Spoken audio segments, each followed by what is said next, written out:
नमस्कार। मैं आज पुनः आपके साथ में जो शिक्षा दर्शन है उसकी व्याख्यान श्रृंखला को लेकर के उपस्थित हुई हूँ। और इससे पूर्व का कि जो हमारा व्याख्यान था उसमें हमने चर्चा हम कर रहे थे कि जो पाश्चात्य दार्शनिक और शिक्षाविद हुए हैं प्लेटो, उन्होंने शिक्षा के संबंध में क्या कहा है। तो जब हम शिक्षा की चर्चा कर रहे थे तो सबसे पहले हमने इससे पूर्व का जो हमारा व्याख्यान था उसमें हमने चर्चा करी कि प्लेटो के अनुसार शिक्षा क्या है, उन्होंने कैसे उसको परिभाषित किया है, और सबसे बड़ी बात थी कि उनकी जीवनी के बारे में थोड़ी सी चर्चा करी और उनके अनुसार शिक्षा के उद्देश्य क्या थे। उसी जो हमारा एक इकाई है, हमारा जो एक विषय है, एक क्षेत्र है, उसको लेकर के हम आगे बढ़ते हैं।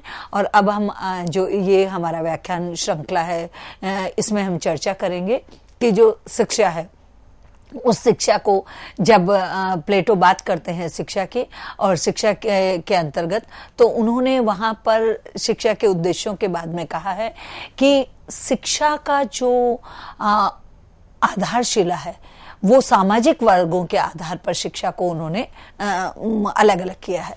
सबसे पहले प्लेटो ने कहा कि औद्योगिक कलाओं की शिक्षा, एजुकेशन ऑफ इंडस्ट्रियल आर्ट्स, यानी जो औद्योगिक कलाएं हैं उनकी शिक्षा दी जानी चाहिए। उसके बाद में उन्होंने कहा क्रियाशील शिक्षा, एक्टिव एजुकेशन होनी चाहिए। और उसके बाद में उन्होंने कहा फिलोसॉफिकल एजुकेशन, यानी शिक्षा दर्शन होने चाहिए। ये सब सामाजिक वर्गों के आधार पर शिक्षा का विभाजन उन्होंने किया। और शिक्षा के विभाजन में इन्होंने जब तीन चीजें रखी, यानी पहले ही प्लेटो अपनी चर्चा में एज ए शिक्षक या शिक्षक के रूप में वो कह चुके हैं कि शिक्षा जो होती है वो सैद्धांतिक और व्यवहारिक दोनों होनी चाहिए।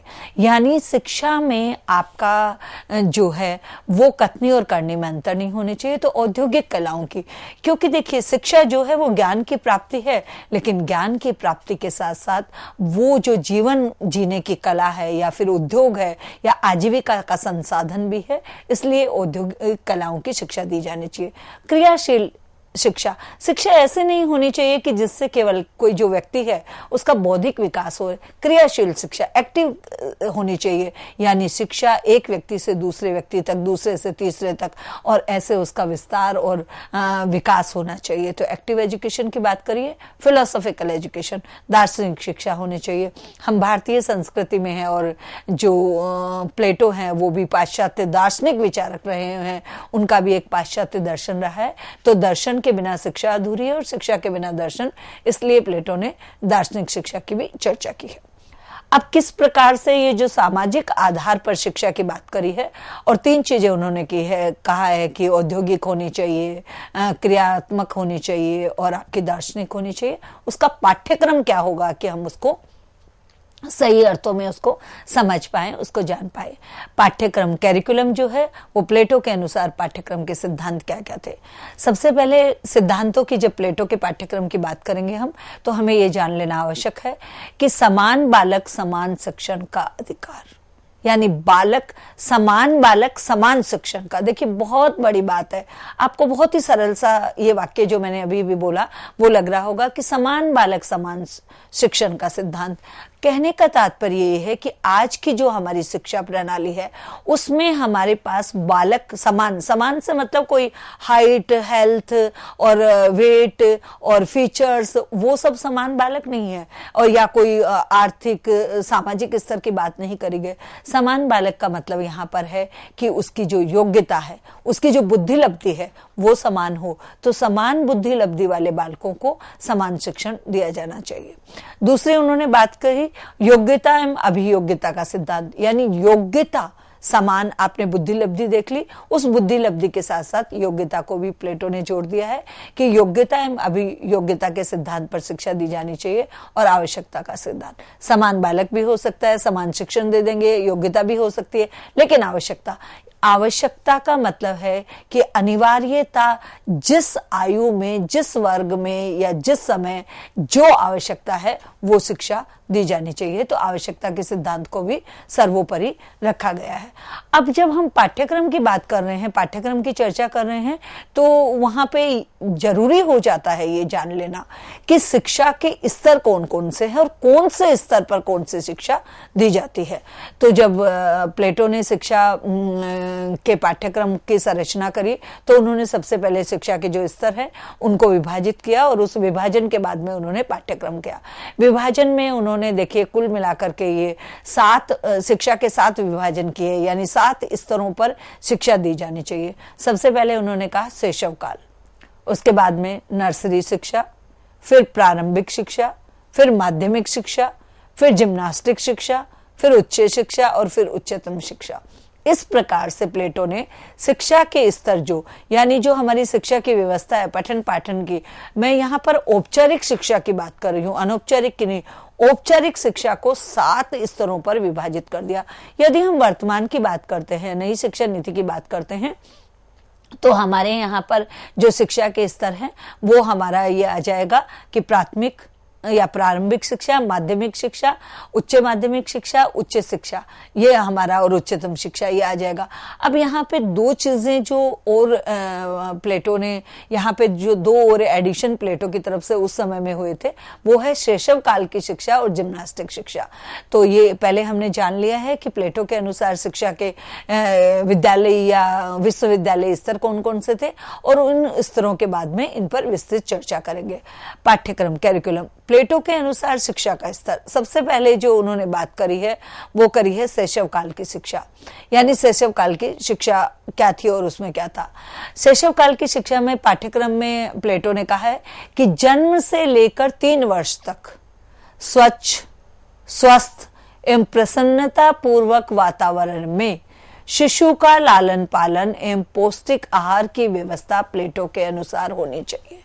प्लेटो ने जब पाठ्यक्रम की और शिक्षा की जब बात करी और उसमें पाठ्यक्रम निर्धारित किया, तो शैशव काल की शिक्षा के लिए प्लेटो ने कहा कि जन्म से लेकर 3 वर्ष तक जो बालक है उसको बहुत ही स्वच्छ, स्वस्थ और प्रसन्नतापूर्वक, यानी सकारात्मक वातावरण में उसका लालन पालन, उसका पालन पोषण होना चाहिए और पौष्टिक आहार की व्यवस्था होनी चाहिए, ऐसा प्लेटो का मानना था। इस चर्चा को करते हुए या इस चीज को पढ़ करके या प्लेटो के जो दर्शन और उसके शिक्षा के बारे में विचारों का जब मैं अध्ययन करती हूँ, तो मेरे मन मस्तिष्क में एक प्रश्न उठता है और वो मैं अनुमान लगाती हूँ कि निश्चित रूप से प्लेटो का जो काल था उस समय और प्लेटो के अनुसार या यूनान में, एथेंस में उस समय शिक्षा जो थी वो राज्य का कर्तव्य था।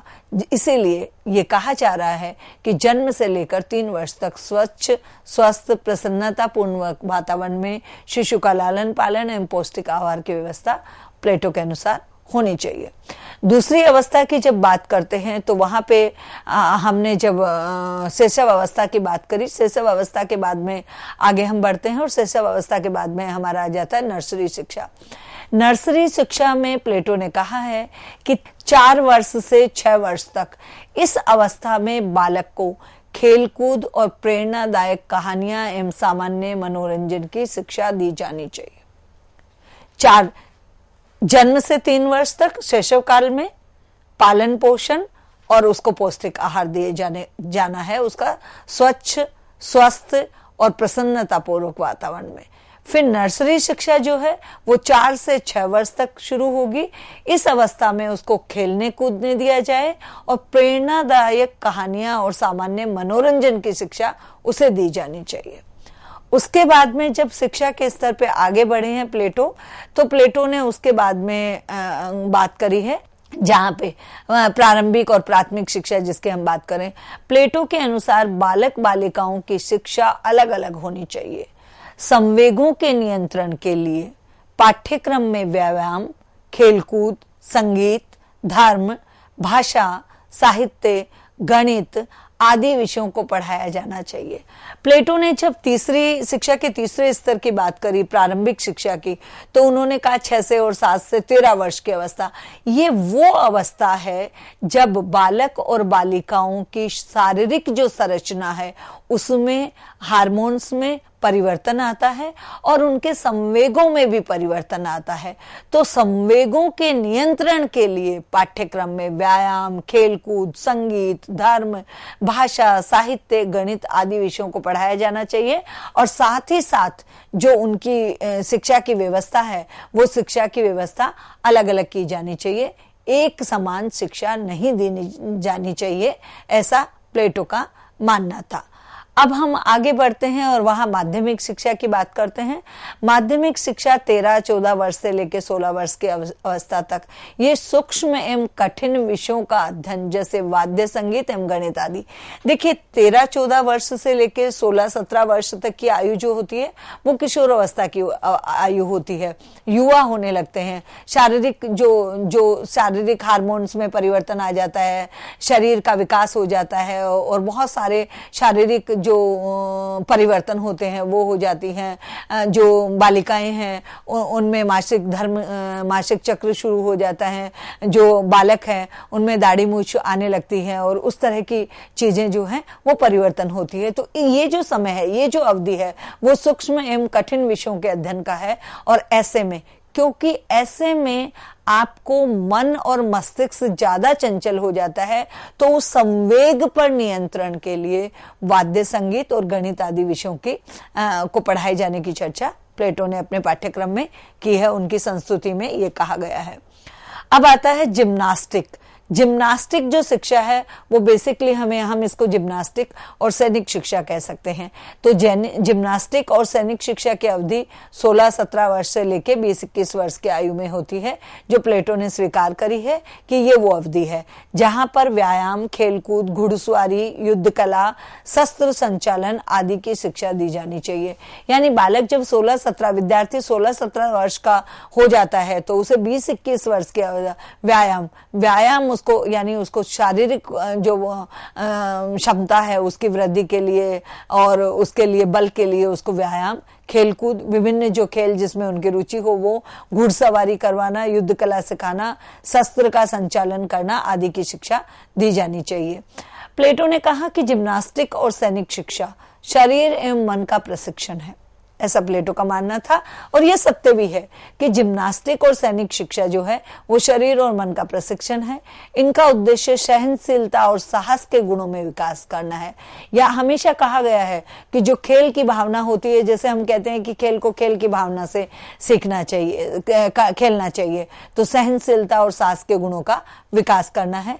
16 से 20 वर्ष की आयु शरीर के उच्चतम विकास की अवस्था होती है। यानी शरीर में जो जितने भी परिवर्तन आने होते हैं, हार्मोन्स में ज्यादातर जो परिवर्तन आने होते हैं, हम बाल्य अवस्था से किशोर अवस्था तक वृद्धि होते हैं और किशोर अवस्था से जो युवा होने का जो एहसास है वो 16 से 20 वर्ष की जो आयु है उसमें शरीर का अधिकतम विकास होता है। ये ऐसी अवस्था है, इसलिए इस अवस्था में जिम्नास्टिक और सैनिक प्रशिक्षण दिए जाने की आवश्यकता है, ऐसा प्लेटो ने माना है। और इसके बाद में प्लेटो की जो शिक्षा की हमने बात करी, वहां आती है आपकी उच्च शिक्षा। प्लेटो ने जिम्नास्टिक के बाद में उच्च शिक्षा की बात करी। उच्च शिक्षा 20 से 30 वर्ष की अवधि, 20 से 30 वर्ष की अवधि उच्च शिक्षा के लिए निर्धारित की गई है। मानसिक योग्यता के परीक्षण के उपरांत ही उच्च शिक्षा दी जानी चाहिए। 10 वर्षों में अंकगणित, ज्यामिति, संगीत, नक्षत्र विद्या के साथ साथ विज्ञान के विषयों का अध्ययन करवाया जाना अनिवार्य है। प्लेटो ने कहा है कि जो हमारी उच्च शिक्षा है वो 20 से 30 वर्ष की अवधि की होगी, जिसे हम आज की परिस्थितियों में हम जिसे कह सकते हैं कि विश्वविद्यालय की जो शिक्षा है वो 10 वर्ष की, अधिकतम 10 वर्ष की जो हमारी अवधि है, उसमें मानसिक योग्यता के परीक्षण के बाद, ऐसे नहीं है कि हर व्यक्ति को उच्च शिक्षा दी गई है, उनकी बुद्धि लब्धि, उनकी बौद्धिक क्षमता और उनकी मानसिक योग्यता का परीक्षण किसी प्रयोगात्मक और सैद्धांतिक परीक्षण के उपरांत ही उन्हें उच्च शिक्षा दी जानी चाहिए। और इन 10 वर्षों में अंकगणित, ज्यामिति, संगीत, नक्षत्र विद्या, नक्षत्र से यहाँ जो हमारा ब्रह्मांड है हमारा, उनके बारे में बात करी गई है। चांद, तारे, सूरज और जितने भी नक्षत्र हैं हमारे, उनके बारे में बात की गई है। उनके साथ साथ विज्ञान के विषयों को पढ़ाया जाना अनिवार्य है, ऐसा प्लेटो का मानना है। क्योंकि प्लेटो ने ये कहा है कि ज्ञान केवल धनोपार्जन करने के लिए अर्जित किया जाए तो ये प्रतिष्ठा के विरुद्ध होगा। बहुत बड़ी बात प्लेटो ने कही है। उन्होंने कहा है कि शिक्षा केवल इसलिए नहीं ली जानी चाहिए कि उससे हम धन का उपार्जन कर लें, पैसे कमा लें। केवल पैसे कमाने के लिए यदि कोई शिक्षा ले रहा है तो ये प्रतिष्ठा के विरुद्ध होगा। व्यक्ति की अपनी प्रतिष्ठा, परिवार की प्रतिष्ठा, समाज की प्रतिष्ठा, राष्ट्र की प्रतिष्ठा, और सबसे बड़ी बात है कि शिक्षा जो है या ज्ञान जो है उसका जो एक ज्ञान की संकल्पना है, एक परिकल्पना है, एक मर्यादा है, एक श्रेष्ठता है, उसकी प्रतिष्ठा के विरुद्ध होगा। तो शिक्षा सौंदर्य अनुभूति एवं ज्ञान के लिए है, केवल धनोपार्जन के लिए नहीं है शिक्षा। धनोपार्जन तो उसका अंतिम लक्ष्य है, बाद का है।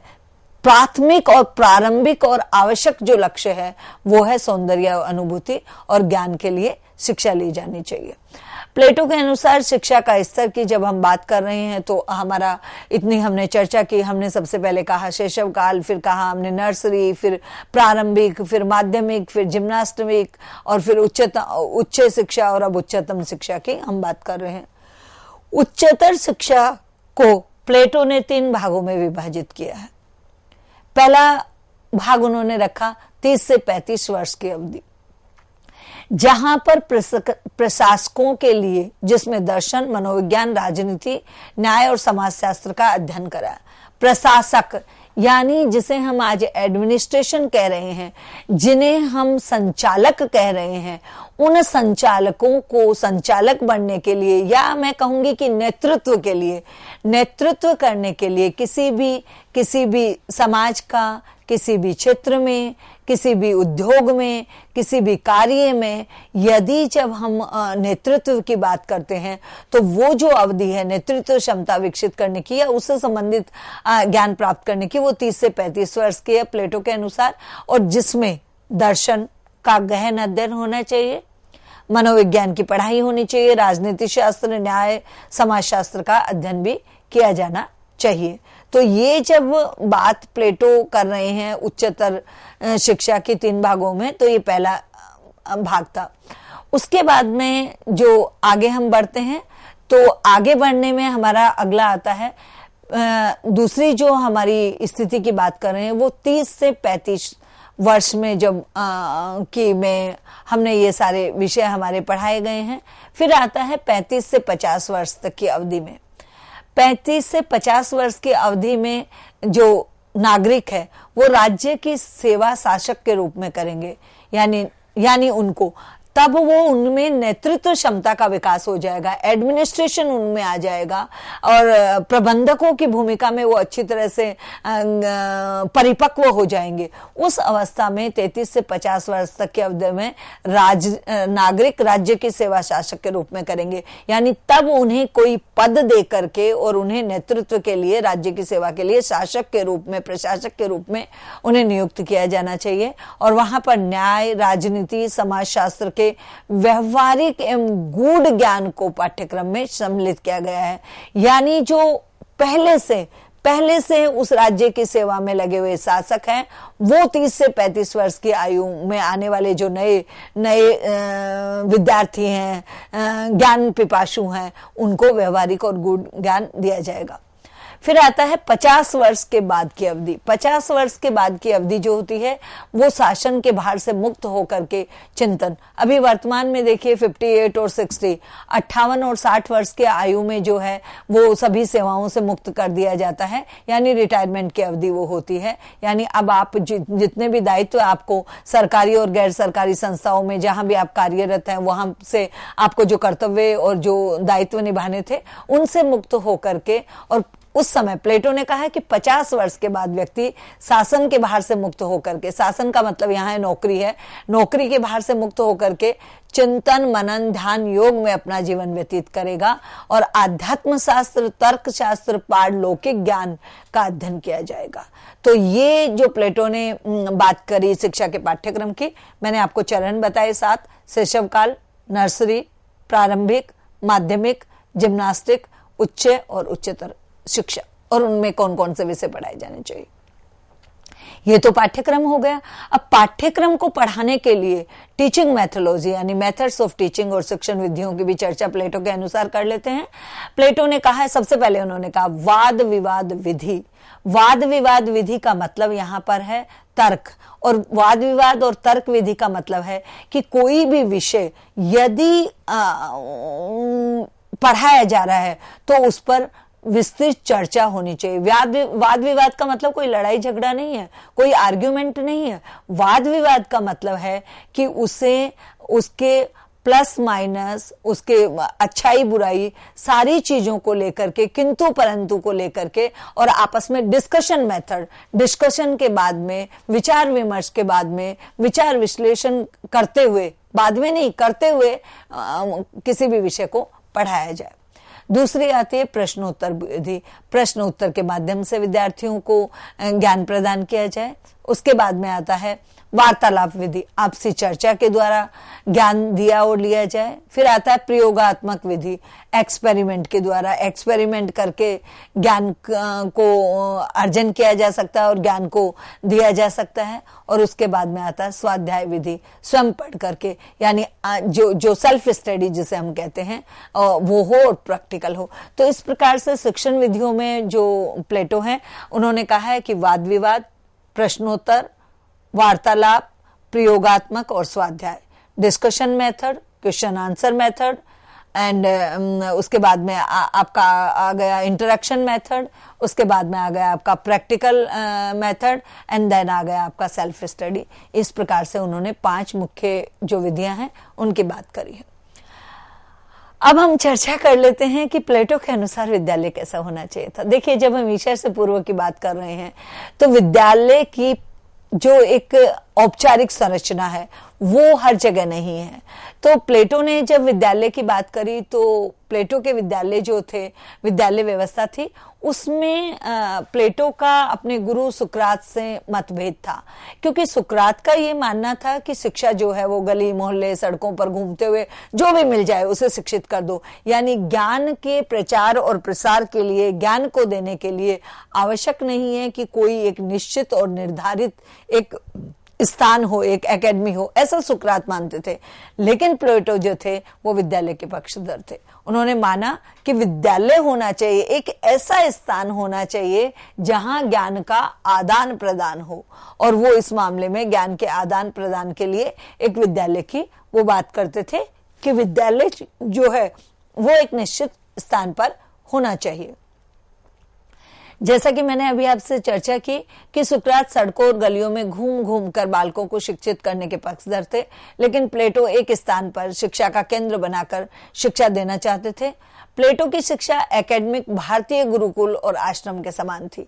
2 चीजें यहाँ समझने वाली है और याद रखने वाली है कि प्लेटो की जो शिक्षा है वो और शिक्षा में भी उन्होंने, जैसे मैंने अभी कहा कि वो एकेडमी चाहते थे कि एक एकेडमी हो, एक स्थान हो, एक विद्यालय का स्वरूप हो जहां पे शिक्षा दी जाए। तो जो उनकी एकेडमी थी उसका स्वरूप जो था वो भारतीय गुरुकुल और आश्रम के जैसी थी। और एक चीज और यहाँ मैं आपको याद दिला देती हूँ, हमने पूर्व की जो क्लास है और पूर्व की जो चर्चा है उसमें हमने ये चर्चा भी करी है कि प्लेटो जो है वो खुद शिक्षक थे और 10 वर्ष तक वो विश्व भ्रमण के बाद में जब लौटे तो उन्होंने यूनान अपने स्वगृह आकर के वहां एक शिक्षा एकेडमी की स्थापना भी की थी। फिर हम आ जाते हैं टीचर के ऊपर। टीचर कैसा होना चाहिए? प्लेटो ने शिक्षक को बहुत ही उच्च स्थान दिया है। शिक्षक बहुत ही गुणवान, आदर्श, योग्य और अनुभवी होना चाहिए। प्लेटो का मानना था कि जो अध्यापक है, शिक्षक है, वो बहुत ही पूजनीय, सम्माननीय और श्रेष्ठ व्यक्ति है, तो उसको ऊंचा स्थान दिया गया है। और वो गुणवान है, आदर्श है, योग्य, अनुभवी है, इसलिए उसको श्रेष्ठता। यानी यदि मैं ये कहूं कि वैदिक काल में या प्राचीन काल में जो स्थान गुरु को दिया जाता था गुरुकुल में, वही स्थान अभी वर्तमान, वही स्थान प्लेटो की जो शिक्षा नीति है या प्लेटो के जो शिक्षा के विचार है वो स्थान प्लेटो ने अपने शिक्षा दर्शन में गुरु को दिया है। और क्या कहा है? शिक्षा व्यवसाय में अपने क्षेत्र में दक्ष लगभग 50 वर्ष की आयु वाले व्यक्ति होने चाहिए। एक बहुत बड़ी बात कह दी जो आज की परिस्थितियों में ये संभव नहीं है, लेकिन पहले ऐसा था, इसलिए शायद जो शिक्षा थी वो सैद्धांतिक और प्रयोगात्मक शिक्षा में कोई अंतर नहीं था, कथनी और करनी में अंतर नहीं था, और गुणवत्ता की शिक्षा थी। प्लेटो ने कहा है कि शिक्षा क्षेत्र में 50 वर्ष की आयु वाले, यानी जो अनुभवी लोग हैं, वो होने चाहिए, क्योंकि जो प्लेटो थे वो स्वयं शिक्षक थे और समाज के कर्णधार थे, तो वो शिक्षक को बहुत मानते थे। डिसिप्लिन, अनुशासन। प्लेटो मुक्तात्मक अनुशासन के विरोधी थे। प्लेटो बिल्कुल नहीं चाहते थे कि विद्यार्थी को और बालक को मुक्त छोड़ दिया जाए। वो मुक्तात्मक अनुशासन के विरोधी थे। दंड, विधान और पुरस्कार में प्लेटो का विश्वास था। बालक स्वभाव से नियमों में बंधकर नहीं रहना चाहता, इसलिए अनुशासन स्थापित करने के लिए दंड भी आवश्यक है, ऐसा प्लेटो ने माना। प्लेटो का मानना था कि बालक स्वभाव से नियमों में बंधकर नहीं रहता, वो चंचल है, इसलिए अनुशासन के लिए दंड और पुरस्कार दोनों ही आवश्यक है। वयस्कों एवं अधिकारियों एवं शिक्षकों का बालक पर नियंत्रण होना चाहिए। प्लेटो ने कहा कि बालक ऐसा नहीं हो जो बिल्कुल मुक्त हो, उस पर किसी का नियंत्रण नहीं हो। वयस्क यानी जो आपके अग्रज हैं, बड़े हैं। अधिकारी, जिनके अंतर्गत आप कार्य कर रहे हैं या शिक्षा ग्रहण कर रहे हैं या ज्ञान प्राप्ति कर रहे हैं, और आपके गुरु, अध्यापक, जो आपको ज्ञान दे रहे हैं, आप जिनसे ज्ञान ले रहे हैं, ज्ञान अर्जन कर रहे हैं, उनका नियंत्रण आपके ऊपर बहुत ही आवश्यक है। तो इस प्रकार से हम कह सकते हैं कि जो प्लेटो थे वो शिक्षा में अनुशासन को बहुत ज्यादा मानते थे। उनका मानना था कि अनुशासन होना चाहिए, अनुशासन विहीन शिक्षा नहीं होनी चाहिए।